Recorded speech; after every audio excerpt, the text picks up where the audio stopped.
We've got a great program for you today entitled An Overview of the Los Altos School District, LASD, with Jessica Speiser, Board President, and Sandra McGonagle, Superintendent.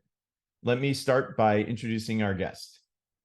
Jessica Speiser is Board President of the Los Altos School District Board of Trustees, having joined LASD in December 2016, and is also President of the Santa Clara County School Boards Association. Jessica is a dedicated proponent of public schools. She attributes her professional and personal successes, having graduated Wellesley College and UCSF Law, to the strong public school education she received and to the teachers and staff that made that happen. Jessica grew up in a very low-income family on Cape Cod, Mass. Jessica knows from firsthand experience that a strong public school education can be a great equalizer and is working hard to ensure that remains the case in Los Altos and beyond. An education cannot be had without educators, and Jessica is passionate about ensuring educators are valued for their immeasurable impact they can have on students. Sandra McGonagle is currently the superintendent of the Los Altos School District. She is a passionate, student-centered educator with 20 plus years of experience in public schools. Sandra is grounded in academic excellence for all, strong school communities, and deeply engaged students. Sandra spent 7 years as assistant superintendent of curriculum and instruction in LASD. Prior to that, she served as principal at both Santa Rita Elementary School and Block Intermediate School. Sandra was a middle school teacher for many years before becoming a mentor for new teachers in the Cupertino Union School District. She earned her bachelor's degree from Cal Poly SLO and her master's degree from San Jose State University. Sandra and her family live in San Jose. When not working, you can find her reading a good book, walking her dog, or cooking a feast for her family. Please join me in welcoming both Jessica and Sandra this morning. And we always do silent air claps, which nobody can hear. So thank you both for being here this morning. We really appreciate it. Sandra, I'd like to start with you, if that's okay. Sure. Just to level set for everybody who's here. I think we have mostly all locals, so that's probably good. But what is LASD, and what role does the superintendent play in the school district? Sure. So we are Los Altos School District. We serve the students really starting at age 3, if you are a student that has significant needs, through 8th grade. So we have 7 elementary schools. We have 2 junior high schools. We run an inclusion preschool on our Covington campus, which serves 3 and 4-year-olds with both intense needs and just typical students as they begin their educational journey. We partner with Mountain View Los Altos High School District, so our students matriculate up to MVLA and have a great partnership with both MVLA and Mountain View Wisman Elementary School District next door. We serve students within the boundaries of the city of Los Altos, a portion of the city, the town of Los Altos Hills, as well as a portion of Mountain View.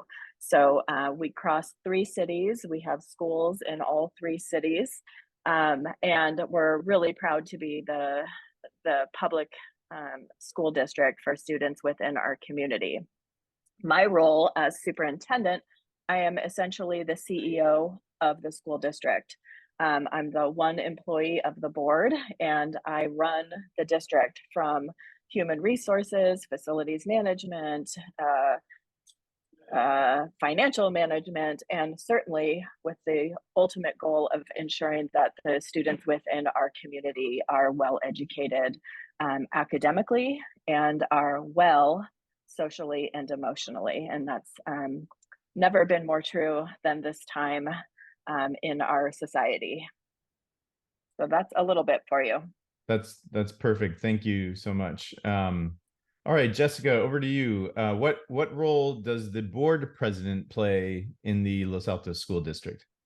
Well, if Sandra is CEO, I guess right now as board president, I'm chairman of the board.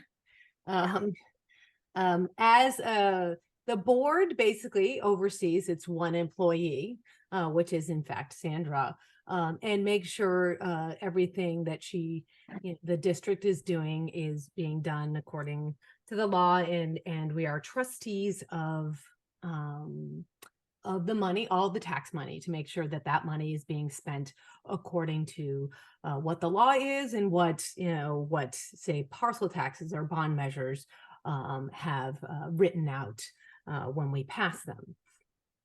As board president, I am spokesman or spokeswoman, spokesperson, for lack of a better term, for the district. So when we get emails, I am the one to respond to that message if it goes to all the trustees. I'm at things like this to be the one telling you about what the trustees do. We are making sure that once, say, the district goes through and picks out a curriculum, we are the ones to finally approve it. That we approve the budget, we approve something called LCAP, which is a long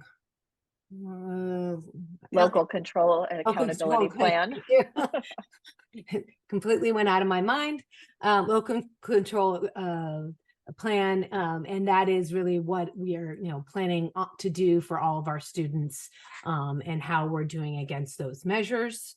And it's really also just being there to hear all of our constituents and parents' concerns. We can't always do everything that they want, but we're definitely hearing from them and using that feedback to make our decisions, whatever those decisions are. That is it. All right, great, thank you. So Sandra, many of us have read about the impact COVID has had on both the students and the teachers and the parents, I guess, including many students falling behind and the impacts on student mental health. It'd be great if you could talk a bit about what you've seen here in LASD, both the impacts as well as some of the things you're doing to help improve that. Yeah, absolutely.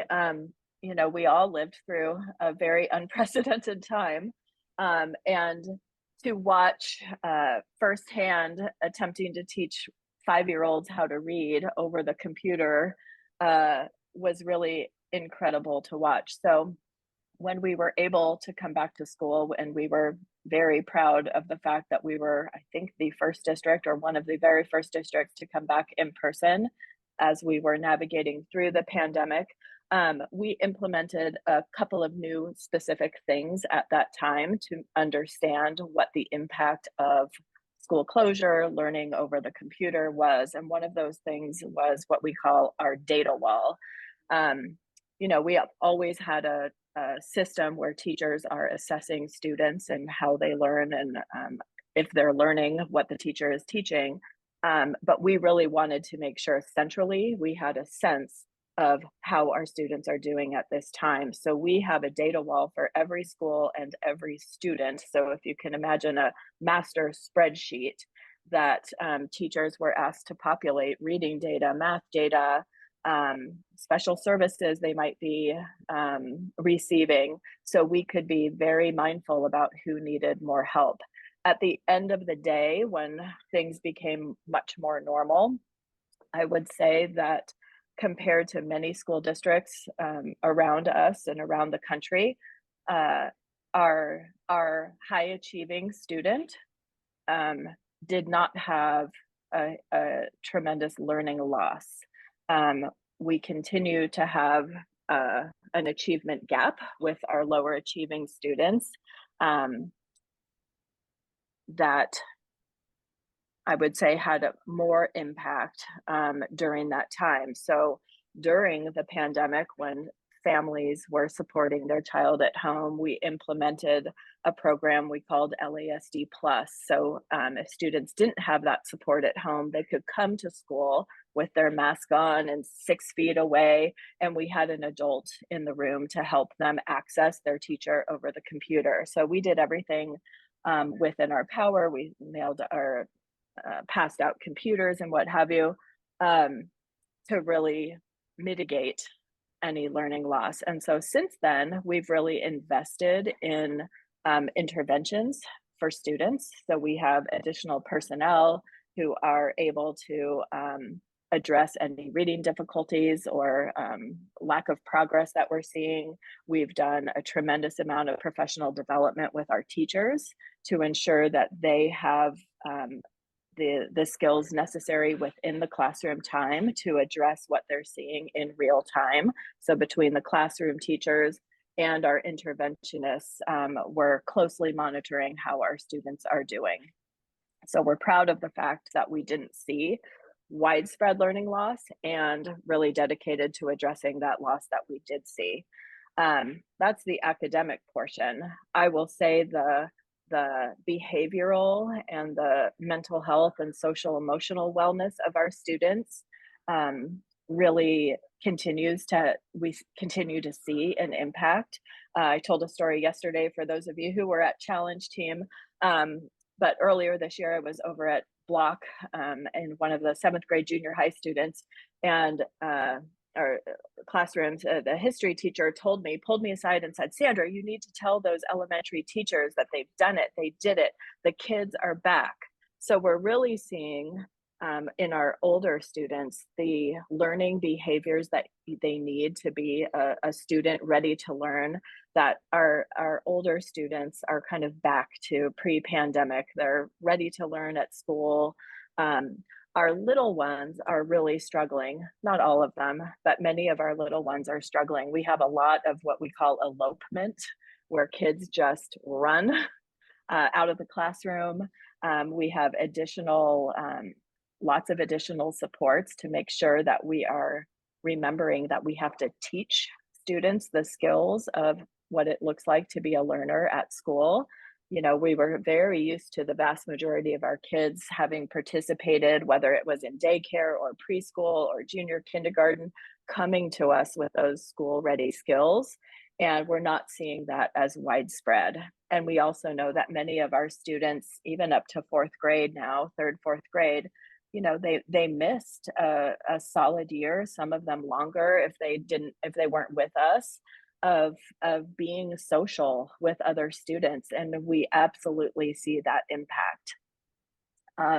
The mental health of our older students continues to be a concern. I don't know if that's as a result of the pandemic, if that's social media, but we certainly see some mental health needs and have addressed those. We've gotten some wonderful grants from El Camino Healthcare. We partner with CHAC in our community to support mental health services, which is absolutely fantastic and really needed right now. We're seeing much, I would say, not widespread numbers, but the numbers that we are seeing, the needs are greater than what we had seen in the past, like more serious mental health needs. So as a community, I think, and I know Adine we've talked about this at Challenge Team, but the need to support the youth within our community right now so they are well is really intense.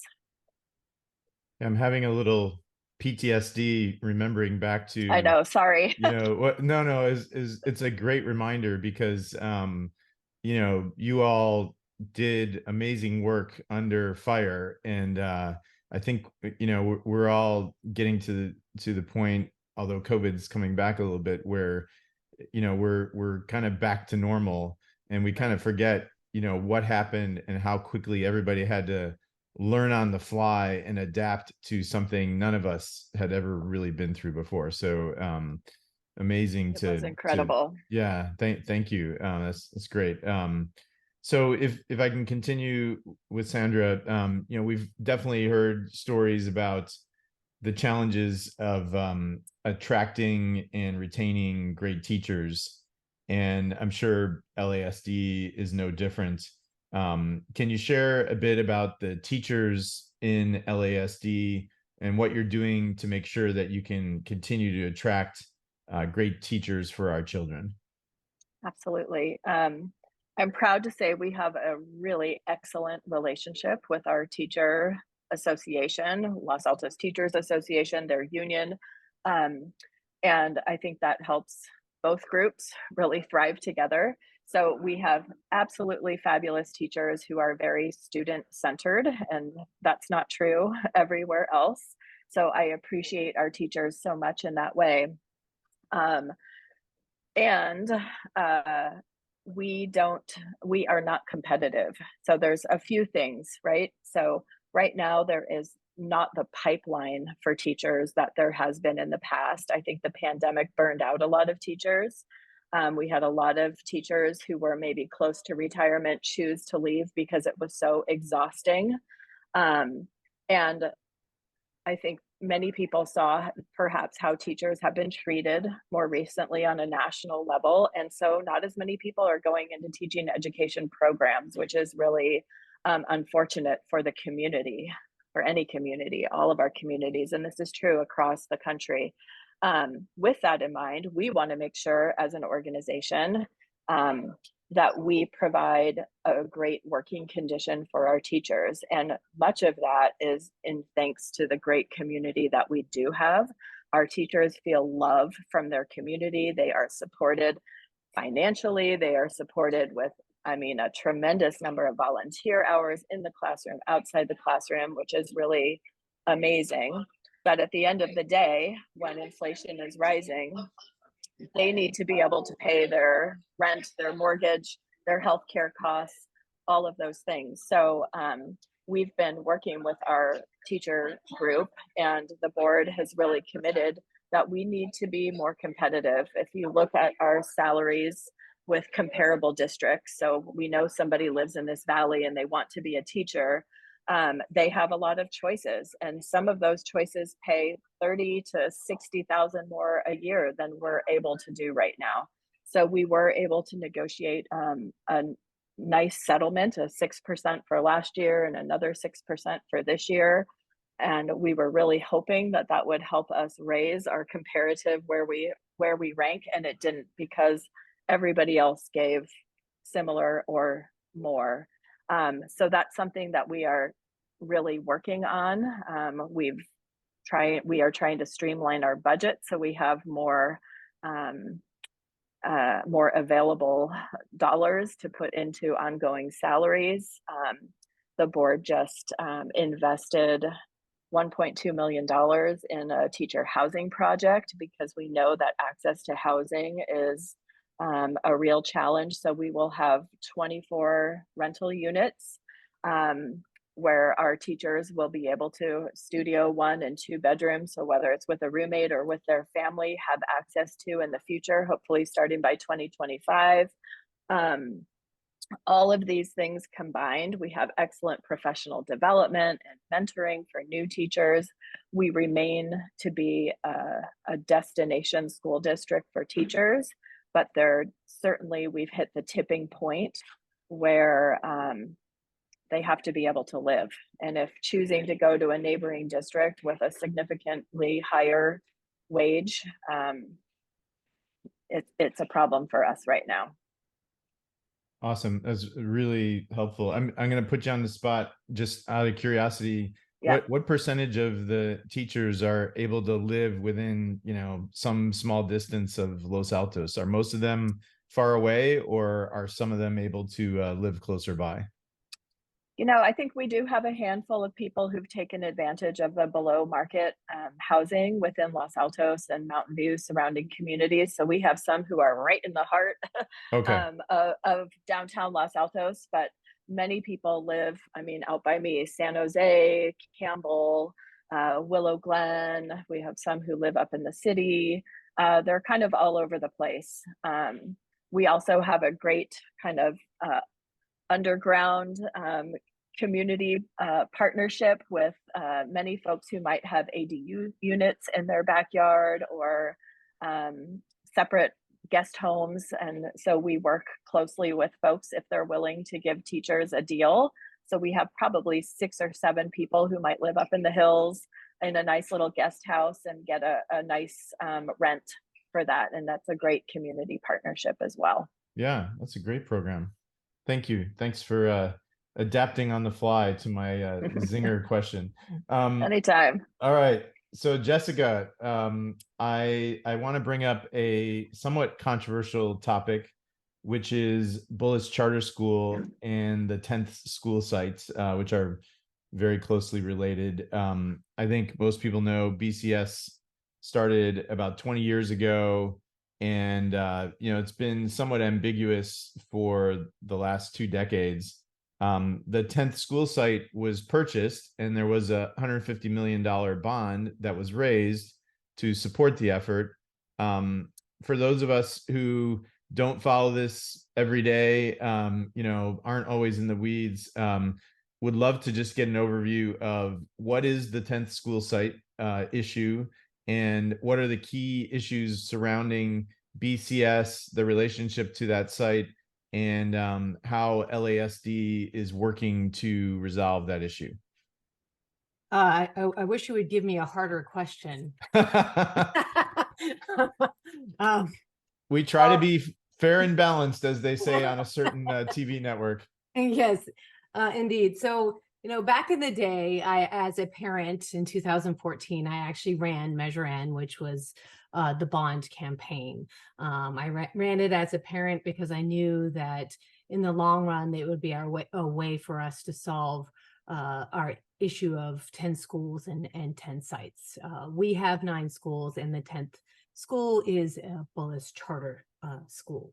So when we went out to sell that bond, it was we want to get a 10th site, build a school, and whatever is left over we'll spend on updating our campuses. So we passed Measure N in 2014, yay. And it did take a long time for the district to find property that could be a school site. And they spent a lot of time, lots of different committees looking at different properties. And really nothing came up till about 2018. And it was initially actually the property that is now the LASD on the corner of San Antonio and California. That was the original plot of land that was looked at. Those were private owners that did not want to sell at all. So their developer, Greystar, talked to Federal and got Federal to agree to sell us in the long run 11.65 acres at the corner of Pachetti, corner of California and Showers. And that is what we purchased at the end of 2019.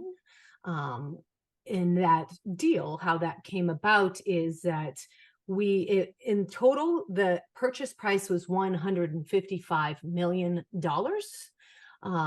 We got $20 million from the city of Mountain View to purchase 2 acres of that 11.65 to have as a park 24/7. We also got $23 million from the city of Mountain View as from their park in lieu funds to share our fields to be able to use them after hours and weekends and the summer, and a gym that they would share too. And so we got $43 million in total from the city of Mountain View. And then with the land came 750,000 square feet of development rights.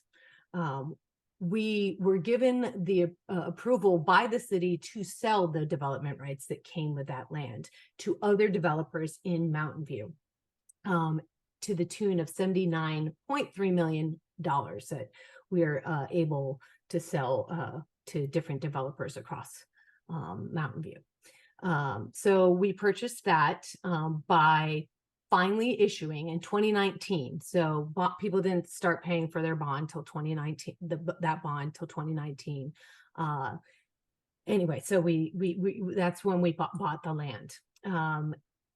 Then we started in earnest figuring out what would go there. Would it be BCS? Would it be one of our campuses? And many of you may remember from 2019 that we had put forward a plan to move Egan to that site and have BCS take over the entirety of Egan site, where we would hold on to 4 acres and turn it into teacher housing. We had been given orders or lots of feedback prior to that, you know, it would be great if we had new campus or just solve this issue. So we did, but it was not well received, and we realized that we needed to bring the community up to speed and figure out a solution together. So that plan did not go through. We did get a agreement at that time for 2 years with a charter school to keep them where they were, which was actually part of, there was that agreement that we had negotiated with them. There was an interim agreement and a long-term part of it. We got them to agree to the interim. We are in the 5th-ish year of that interim agreement. We've kept on amending it to add time. None of us wanted to go into what is called Proposition 39, which is a very prescriptive process we go through otherwise, which in prior years, over the 20 years, had turned into big lawsuits that none of us wanted to pay for. So that's where we are. What also happened is we did have a big public process that we brought the people along with, and we had a great process. We had 1,500 people who engaged in the process and helped us figure out solutions and vote. It gave their feedback by way of votes, so we knew where people stood on the solutions. And we were at a point where we had 6 solutions that we thought were viable for the 10th site, and then COVID hit. So we stopped. We needed to focus on educating students in a pandemic and giving all the support we could to the district in that matter. And so that's when we started getting those agreements continued because it was best for both Bullis Charter School and us. That all being said, we are going to be starting that process up again soon. Right now, as you all pretty much know, in this Zoom, we are focusing on Measure A right now, because we really do need to be able to pay our teachers a living wage. And if we do not pass this parcel tax, we go from being a top 1% in the state district to I don't know what. So I wanted to focus on education first, get this passed, and then we're going to hit the ground running as it relates to figuring out the long-term solution for Bullis Charter School and the 10th site. Separately, I just saying, like, as a trustee, I have focused since day one. My motto running for the first time was moving forward together. And for me, that meant all of us moving forward together. How can we solve this solution? Solve this problem. Since day one, I have not wanted us to be fighting. I want us to be able to, each Bullis Charter School and Los Altos School District, to just go forward educating and stop worrying about this issue. So I'm very committed to that. Super helpful. You know, I follow this somewhat, but not knowing all those details and, you know, COVID kind of getting in the way of everything, that's helpful. Do you, I don't want you to predict a date when this will be resolved, but is this a multi-year process that you will embark on again, or? No, I think we could actually have, fingers crossed, we could have a solution by the spring. It is important to note that the agreements we have in place, Prop 39 would start back up in November. So we're both incentivized to come up with a solution. And important to note, as it relates to that school site, we have been doing a lot of work on that school site. It's just more like procedural stuff. So we have a CEQA process that we've been doing. We have determined where the park will be on that property, which is Pachetti in California. We have determined where the buildings will be, which are Showers and California. Okay. And where the fields will be. So that the fields perhaps could be turf and the fields perhaps could have light. lights on them, and that 900 students could go on that campus. You kind of give the state really the most used case scenario of what you're going to be using that campus for. So that's all been figured out too. And you mentioned November. Is that November of this year or November of next year? November of next year. I'd Okay. be sweating pretty heavily if it were November of this year. Okay. Just checking. I don't know anything about that proposition, so it's okay. We don't have to cover it today. All right. So super helpful. Thank you. Let's switch back to Sandra. So I've learned about this term underfunded mandates, which Yeah. some also call unfunded mandates. But I didn't fully understand what that meant. Can you explain this term and talk about some of the underfunded mandates facing LASD? Absolutely. Two pop into my mind very quickly. One is so the state is constantly trying to respond to the state of education. So one of the mandates that came about that began last year for us is called universal meals, where the state of California said every public school within the state will provide a free breakfast and lunch for any student who wants that.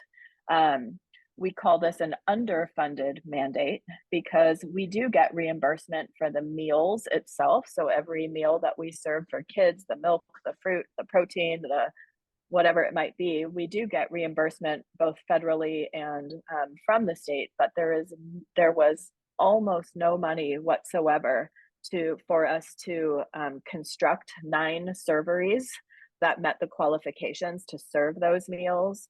We had to hire 20 employees to be 2 per site and somebody to oversee it, to really staff and be available and to be trained and all of that.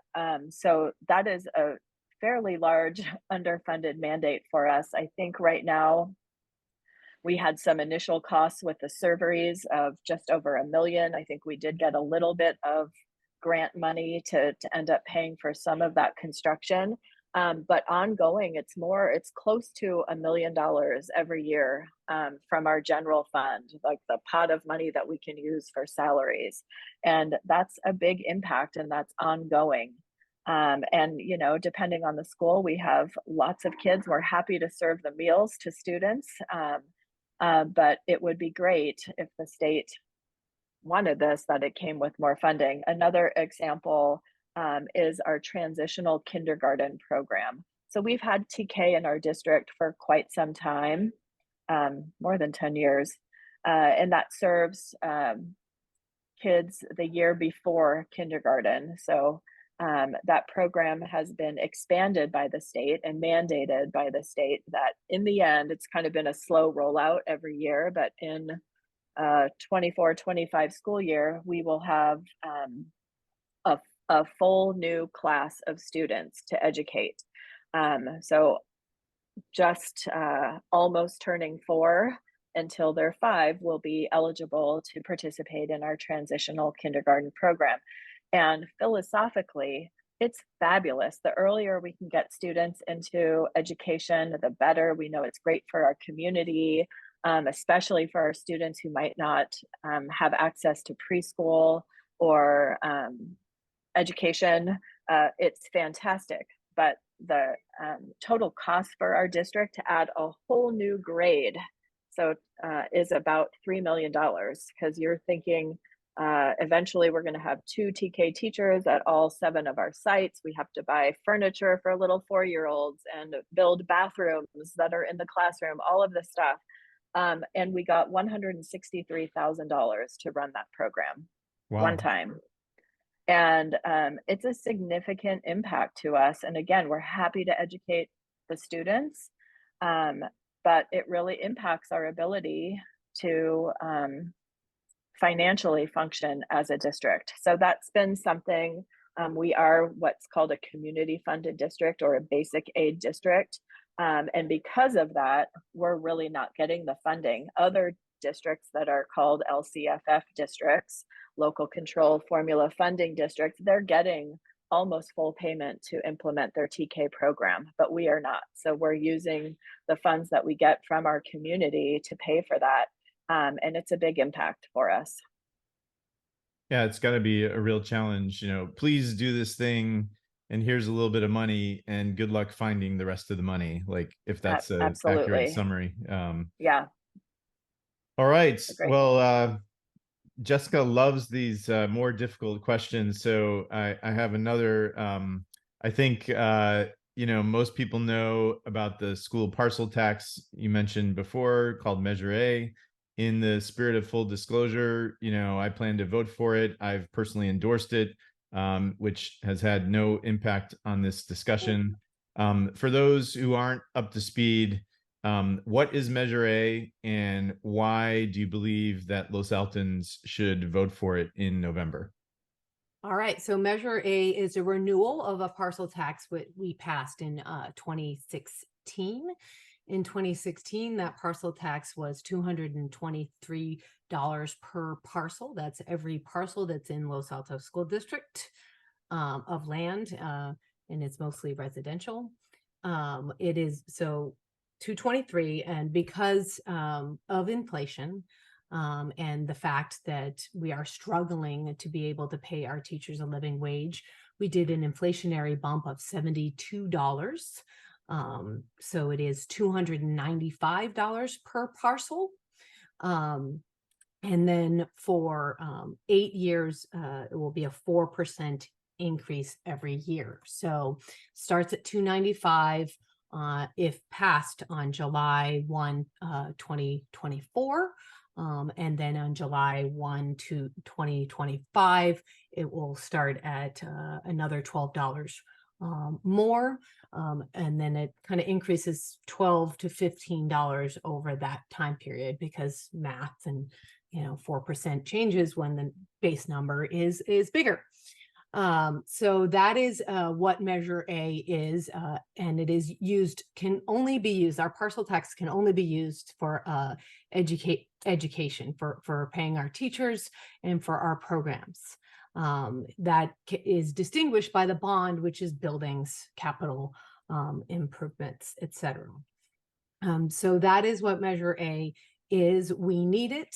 Like Sandra had said, we are struggling to be able to even be competitive in this county. We are second from the bottom on what we can pay our teachers, and that's after giving them a raise last year and this year.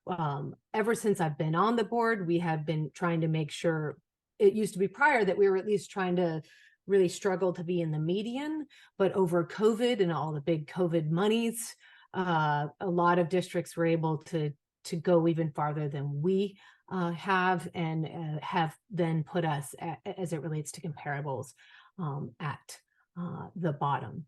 If we do not pass this parcel tax, we will be making $3 million in cuts every year. So the school district that to be in the top 1% of the state will no longer be that. And that would break my heart. And also, as it relates to everybody here that lives in this district, people moved here because of the school district. And people moved here, people continue to move here because of the school district. And if this doesn't pass, the repercussions could mean that people aren't moving here for the school district. The people, property values start going down. This is truly in the best interest of not only the school district, but the entire community. Great, thank you. So Sandra, Jessica covered a little bit about this, but people have expressed concerns about, there's yet another school tax. Can you talk about the specific uses of this money, and then what changes you as superintendent would have to make if the ballot measure doesn't reach the 2/3 threshold? Absolutely. So we have, I think, 2 members of our CACF here that I see, the community group that oversees the Citizens Advisory for Finance group. that oversees our use of the parcel tax money. So about 85% of our total budget is for salary. The parcel tax money goes into that general fund, and my guess would be about 85% of it is or for salaries and programs, because programs are really people in a school system. So we are already starting. I have an executive cabinet group with the leaders of all the different departments within our organization, and we are starting to be prepared that if this does not pass, what cuts do we need to make? And so because the bulk of our budget is people, we need to look at people. I mean, there's only so many things you can stop buying, but we would need $3 million in ongoing, so not one time, but ongoing cuts there. So of course our priority would be to keep it as far away from students as possible, because we want to educate our students and make sure that they are learning and thriving. But there comes a point where, $3 million is a large portion of our 80-ish $1 million budget. So we would certainly be looking at maybe a small increase in class sizes, perhaps not being able to offer as many specialty electives. We'd want to work closely with our foundation, who helps us fund some special programs. And I don't know if we would be able to offer all of the great programs that we do offer. Up until this point, the community has really invested and wants their public school district to thrive. And I think we've done an excellent job. And every year our CACF group sends out a community report card. We get a report card from the citizens group, and we are very mindful of our monies and want to ensure that it's really going to the education of our students. And I think that might be all I will say there. All And right. I want to just hop off of what she's saying is that it is a local tax. Literally, this tax only stays in Los Altos School District. Because of our community funded nature, this is really the only way we can get the money, because we can't get the money from the state. But because it's a local tax, it is going to our community. But we do have the CACF looking over it, making sure we're spending every dollar correctly. And CACF doesn't only really look at what we're doing with the parcel tax. They're looking at every little piece of property tax that we spend, and that we're spending it wisely. It's an amazing group that we've had since the birth of parcel taxes. So I'm just, I don't think other districts really have a CACF like we do.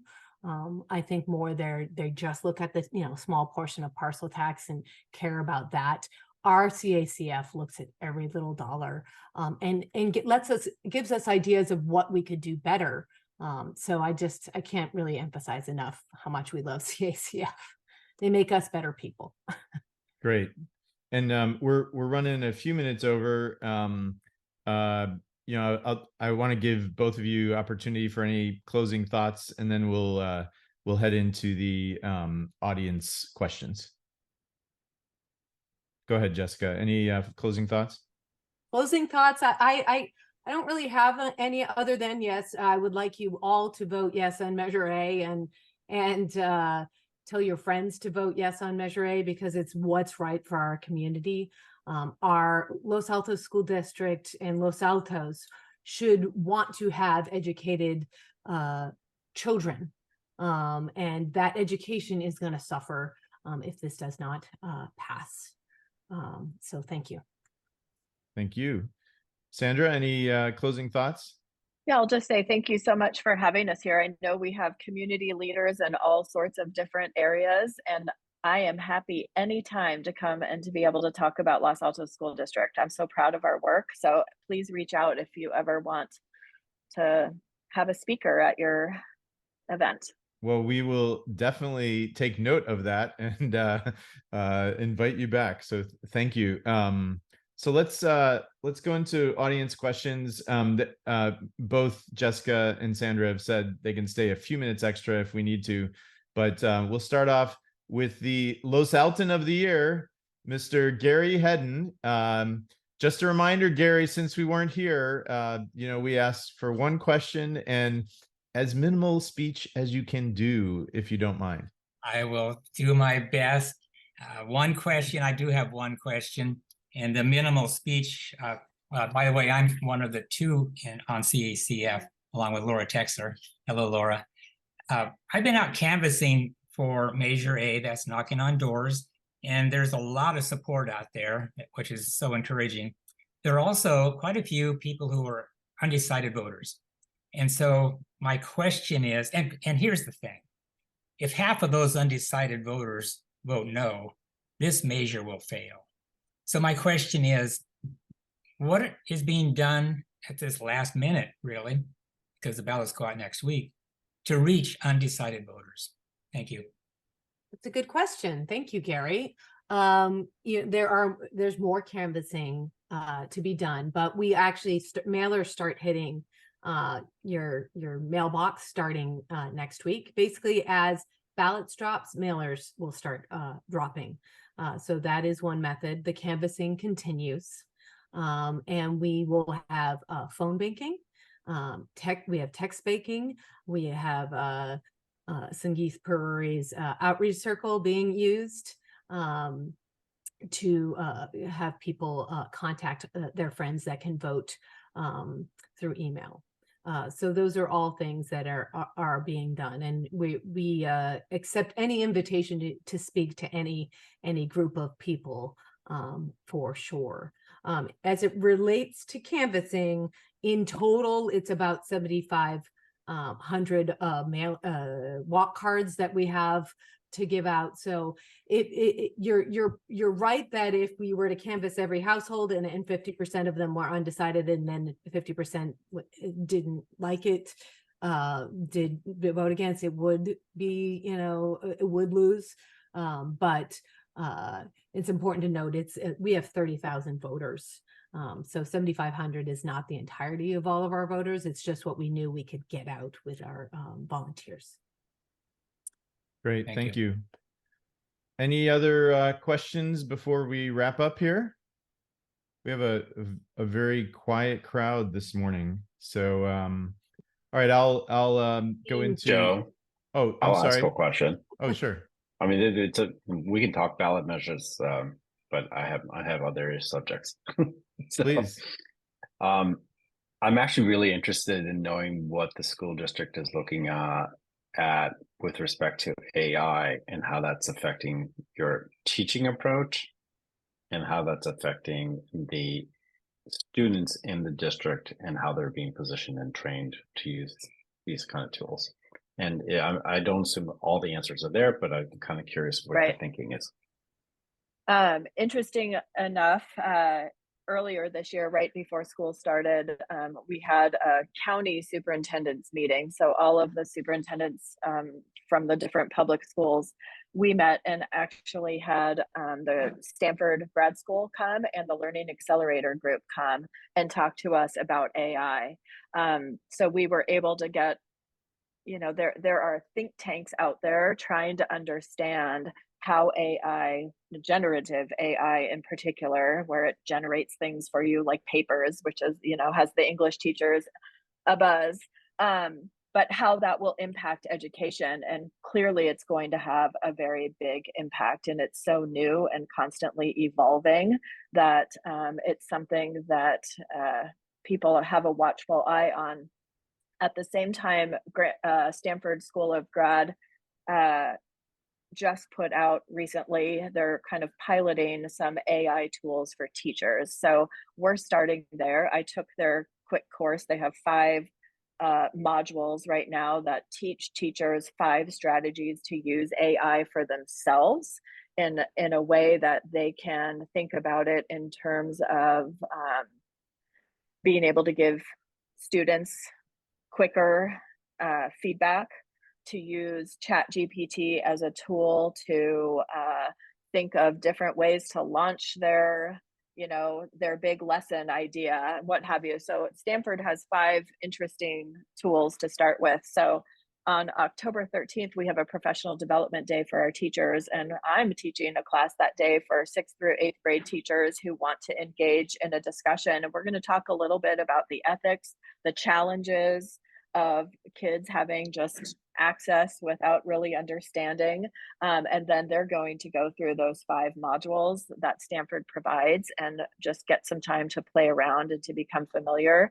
There are no answers. There's no real guidance being given. There's concerns about data protection, privacy, cheating, all sorts of things. So we will be starting that conversation, and I know that it will be years as it grows and evolves. Not like you had any too much on your plate as it was to you know, they had to go and release this stuff, but Right. all right, let's last question to Ginny.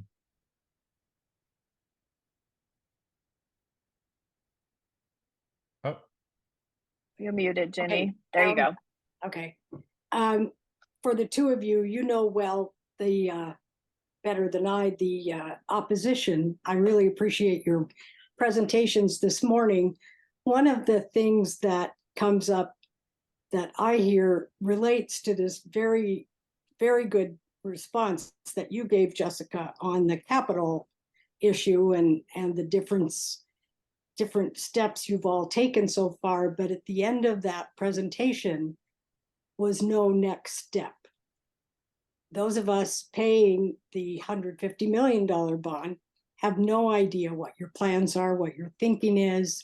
So it's, even though this extended parcel tax is for different reasons, the question is, I think, Sandra, you take the lead on what the money is spent for in the classroom. I mean, even though the board makes the decision, it's just pockets, and always is with education. So it's the capital versus the education. What kind of faith do we have that capital fund hasn't just disappeared in the light of inflation? I was happy to hear of all the money that has been raised, I guess, to kind of offset the $155 million cost. But when will we know what the thinking is? You gave us playgrounds and you gave us buildings, which is with the city of Mountain View. So when does that 10th site show up, and who goes there, and all those hard decisions ahead, coming from a community that has supported most all of the bond issues or parcel taxes all along the way? Keep us informed or energized in that way. Yeah, I can answer that pretty quickly. I do, and I said this before, but I want to emphasize it more. I do believe we'll have a decision as to what will be happening at the 10th site, who will go there by this spring. So that is, I am committed to doing that. I was committed to doing it earlier, but the parcel tax became a priority because of our bottom line. It can be confusing to try to do 2 processes as once when there are those 2 different pockets of money. So we focused on the parcel tax, but I can tell you that we are committed after November 7th to getting to a solution by this spring. Before the end of the school year, we will know or have a much better idea of what's going to the 10th site. The EIR itself will be given to the state within the next month.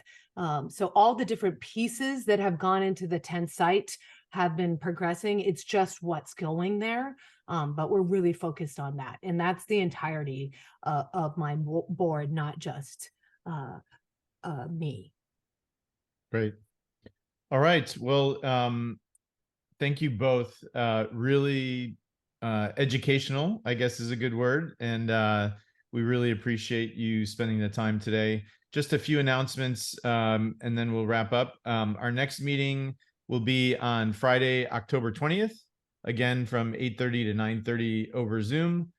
Please join us for a discussion about fraud and scams, how to avoid being a victim, with Santa Clara County District Attorney Jeff Rosen. I think it'll be a great program. I'll avoid any political commentary on frauds and scams at the national level, because that might get me in some trouble. If you'd like to be added to the LACC mailing list, please send an email to info@losaltoscommunitycoalition.org. Kim just posted that in the chat. A big thank you, as always, to the Los Altos Mountain View Community Foundation for providing LACC with financial and in-kind support. Thank you again. Please join me in thanking both Sandra and Jessica, and we'll see you again in a few weeks. Thank you. Thank you so much.